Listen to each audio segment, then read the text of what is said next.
नमस्कार दोस्तों, आप सभी के इस चैनल पर मैं बहुत बहुत स्वागत करता हूं। आज का ये जो वीडियो है, जितने सारे विद्यार्थी क्लास 11th में पढ़ रहे हैं उन तमाम विद्यार्थियों के लिए आज का ये वीडियो बहुत ही ज़्यादा इंपॉर्टेंट होने वाला है, क्योंकि आज की इस वीडियो पे जो है क्लास 11th एनसीईआरटी मैथमेटिक्स का कंप्लीट रोड मैप बताने वाला हूँ, जहाँ से आप लोग जो है एक आपको जानकारी पता चल जाएगा कि क्लास 11th के मैथ को किस प्रकार से पढ़ना है। ठीक है, तो कंप्लीट रोड मैप आपको इस वीडियो पर सजेस्ट करूँगा, जहाँ से आप बोर्ड की तैयारी कर सकते हैं, है ना। बोर्ड की तो तैयारी 100% आप इन सारी चीज़ों को फॉलो करके कर ही सकते हैं।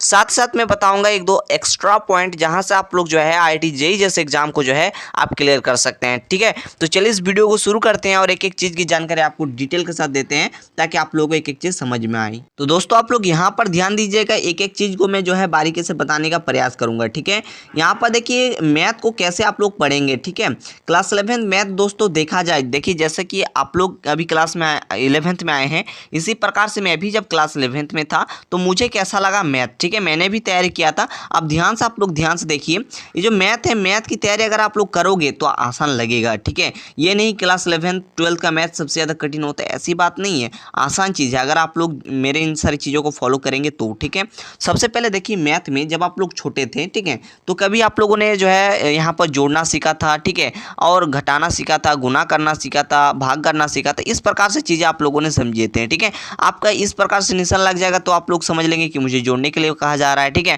तो यहाँ पर क्या लगा, मेन थीम क्या है, यहाँ पर आप लोगों ने कंसेप्ट को समझ लिया है। ठीक है, यहाँ पर क्या है, आप लोगों ने कंसेप्ट को क्या कर लिए हैं, मजबूत कर लिए हैं, ताकि आप लोगों ने इस प्रकार का जो भी सवाल आप लोगों को देखने को मिलेगा जोड़ने का घटाने का, तो आप लोग इजीली कर लोगे, यानी कि आपके अंदर में ये कंसेप्ट डेवलप हो चुके हैं। ठीक है, ठीक इसी प्रकार से क्लास 11th मैथ में भी वही चीज़ होता है। ठीक है, जैसे कि मैंने अभी आपको यहाँ पर बताया, ठीक इसी प्रकार से मेन थीम आप लोगों के बीच में पहला जो मैं कहना चाहूँगा आप लोगों को, मैथ को समझने के लिए सबसे बीच में सबसे ज़्यादा इंपॉर्टेंट जो है वो क्या है, कंसेप्ट। ठीक है, कंसेप्ट अगर आपका बढ़िया है ना, तो आप लोग इजीली क्लास 11th के मैथ को भी कर सकते हो। ठीक है, जैसे कि पहला चैप्टर मान के चलिए आपके बीच में सेट थ्योरी है। ठीक है, सेट थ्योरी है ना, इसको पढ़ोगे तो इसको सबसे पहले मेन जितने सारे टॉपिक आगे से आखिर सेट किसे बोलते हैं, है ना, उसका रिप्रेजेंट क्या है ना, उसके बाद आगे जो भी चीज़ें हैं, है ना, इसे किस प्रकार से सेट व्हीलर फॉर्म में लिखा जाता है, या फिर जो भी टॉपिक्स हैं, है ना, उसको पढ़ोगे, है ना, तब ना आप आगे की चीज़ों को कर पाओगे, है ना, या फिर बिना पढ़े तो आगे की चीज़ें नहीं किया जा सकता है। नहीं,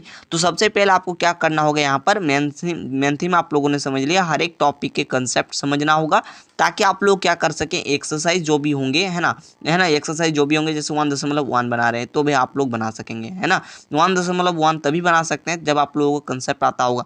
जैसे 1.1 में काफ़ी सारे क्वेश्चन देखने को मिलेंगे, है ना, जैसे यहाँ पर सेट थ्योरी में कुछ इस प्रकार से साइन देखने को मिलेगा। ठीक है, कुछ इस प्रकार से साइन देखने को मिलेगा, है ना, तो इसका मतलब क्या है, जब आपको समझ में आएंगे तभी ना आप कर सकते हैं। ठीक है, मान के चलिए यहाँ पर अभी हम डिटेल में बात नहीं कर रहे हैं, सिर्फ आपको रोड में बता रहे हैं, है ना। जैसे चैप्टर नंबर 1 में जाएंगे तो इस प्रकार के सिंबल आपको देखने को मिलेंगे, तो इसे हम लोग बोलते हैं बिलोंग्स टू, इसे बोलते हैं नॉट बिलोंग्स टू। ठीक है, तो इसके बारे में आइडिया होना चाहिए, आखिर बिलोंग्स टू का काम क्या होता है, नॉट बिलोंग्स टू का काम क्या होता है। ठीक है, तभी मैंने ऊपर ऊपर से थोड़ा सा बताया। ठीक है, बात समझ गए।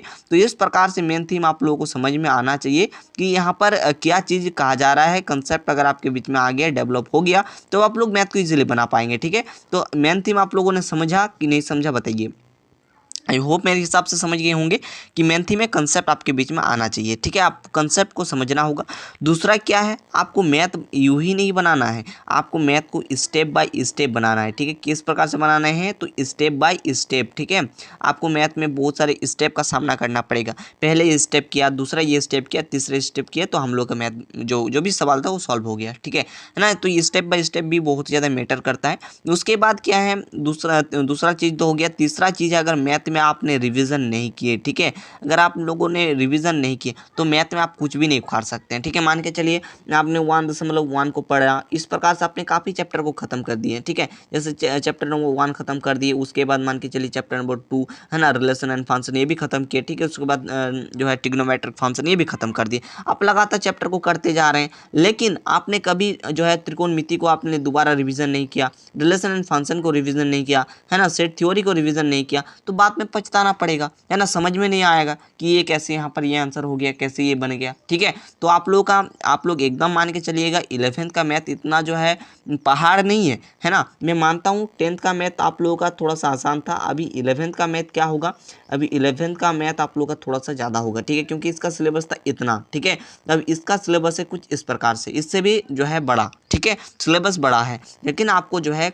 आप लोगों को जो भी चीज़ें मैंने बताया उस हिसाब से करना होगा। यहाँ पर आपने अगर ठानी है कि मुझे बोर्ड में भी अच्छा अंक लाने हैं, ठीक है, हमें बोर्ड में भी अच्छे अंक लाने हैं, प्लस में आपको जेई जैसे एग्ज़ाम को भी क्रैक करना है। ठीक है, तो आपको सबसे पहले एकदम कंसिस्टेंसी के साथ मेहनत करना होगा। मेन थीम यही है कि अगर आप लोग मेहनत करेंगे तो आपका मेहनत का रंग जरूर आपको देखने को मिलेगा। आपको क्या बताया मैंने, आपको बताया सबसे पहले क्लास 11th के मैथ को समझने के लिए कंसेप्ट आपके आने जरूरी है, और मैथ जो भी सवाल होगा, सवाल को बनाने के लिए आपका स्टेप बाय स्टेप आपको बनाने हैं, है ना। तीसरा चीज़ है क्या है, मैथ में अच्छा अंक लाने के लिए रिविज़न करना बहुत ही ज़रूरी है, ये सबसे ज़्यादा इंपॉर्टेंट है। ठीक है, अब हम लोग बात करते हैं कि आप लोग जेई जैसे एग्जाम को किस प्रकार से क्रैक करेंगे, कैसे आप लोग पढ़ाई करेंगे, है ना। बोर्ड तो इंपॉर्टेंट है ही, साथ साथ आगे आपको कंपटीशन के फील्ड में भी जाने हैं। देखिए, मैथ को बनाने के अलावा आपको क्या मेंटेन करने होंगे, कंसिस्टेंसी को एकदम बनाए रखने होंगे। ठीक है, ये सबसे ज़्यादा इंपॉर्टेंट पॉइंट है कि आपको दोस्तों, मैंने वहाँ पर तो मेन थीम जो है गणित का वो मैंने समझा दिया है।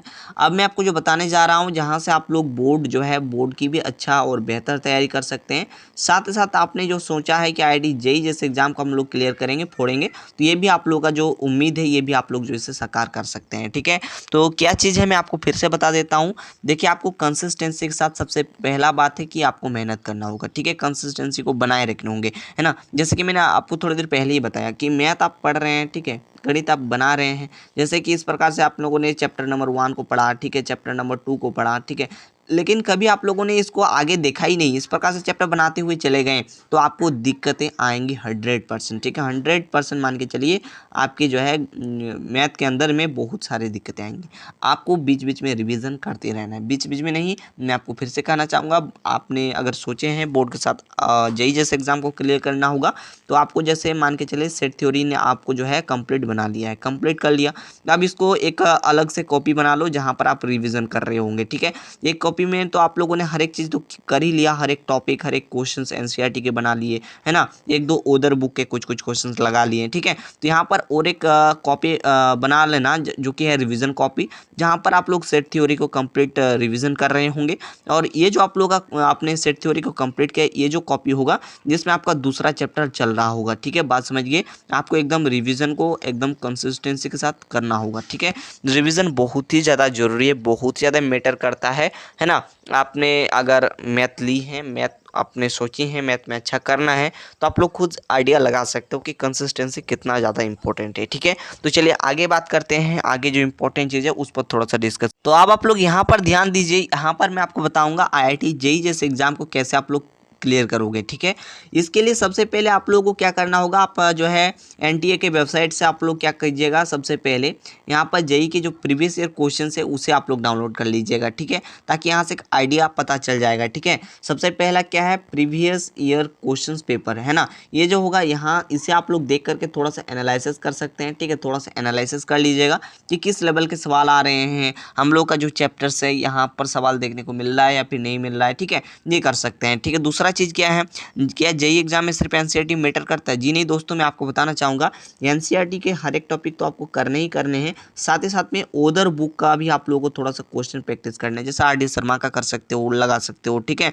आर.एस. अग्रवाल, इस प्रकार से जो भी चीज़ें हैं आप लोग एक दो बुक एक्स्ट्रा खरीद सकते हैं, ताकि आप लोग क्वेश्चन का ज़्यादा से ज़्यादा प्रैक्टिस कर सकें। ठीक है, एनसीईआरटी में इतना क्वेश्चन नहीं है कि आप लोग यहाँ से प्रैक्टिस करके इस एग्जाम को क्लियर कर सकोगे। ठीक है, इसके लिए एक दो ओदर बुक भी खरीद लेना। ठीक है, मेरे अकॉर्डिंग, ताकि आप लोग क्वेश्चंस का जो है अच्छे तरीके से आप लोग यूज कर पाओगे, पढ़ पाओगे। ठीक है, ये चीज़ें मैंने आप लोगों को बता दिया। ठीक है, और मुझे अगर समय मिलता है तो मैं आपको बता रहा हूँ, क्लास 11th की मैथमेटिक्स को मैं ज़रूर पढ़ाऊंगा आप लोगों को। ठीक है, क्लास 11th मैथ को जो है जितने भी चैप्टर्स हैं मैं हर एक चीज़ को पढ़ाऊंगा, अगर मुझे समय मिलता है तो। ठीक है, और अभी देखिए समय मेरे लिए भी बहुत ही इंपॉर्टेंट है। ठीक है, अगर मुझे समय मिलता है तो मैं जो है आप लोगों को पढ़ाने का जो है मेरी तरफ से जो कोशिश होंगी मैं ज़रूर करूँगा, है ना। बाकी आप लोग अपना सपोर्ट, अपना प्यार को इस चैनल पर भरपूर दीजिए, अपने अपने हर एक दोस्तों को प्लीज़ ये वीडियो शेयर कर दीजिए, ताकि हर एक विद्यार्थी इस वीडियो को देख करके हर एक चीज़ सीख सकें। ठीक है, जो आप लोग सोचते हो कि हम क्लास 11th में मैथ ले रहे हैं, मुझसे होगा या फिर नहीं होगा, तो मैंने कंप्लीट जानकारी दिया। मैं भी